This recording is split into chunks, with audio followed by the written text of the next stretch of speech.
Hi there, this is Mari Larkin and this is the second video exploring the making of Birds of Paradise for Corey Helford Gallery. Welcome to my studio. In the first video I looked briefly at the initial research and sketching. After this phase I went on to paint a number of small studies exploring the animals, animal features and landscapes that I wanted to integrate into this body of work.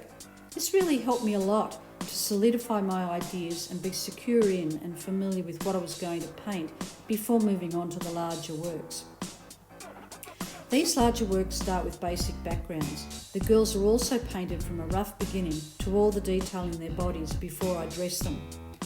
After this comes the painting of the detail, and this is where most of the work goes into the painting.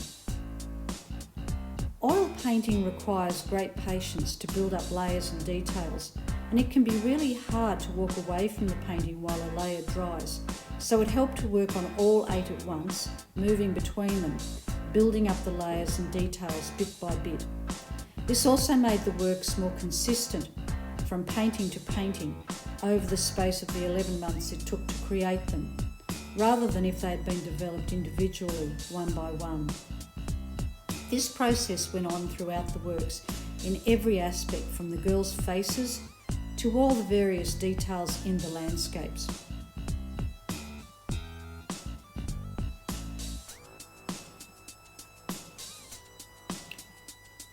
When the works are complete, taken down from the easel and dry, then I glaze them to protect the work and the colours.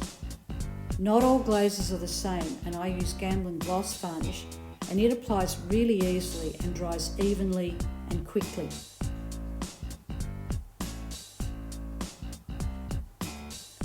After that, I framed the works, packed them up and sent them on their way.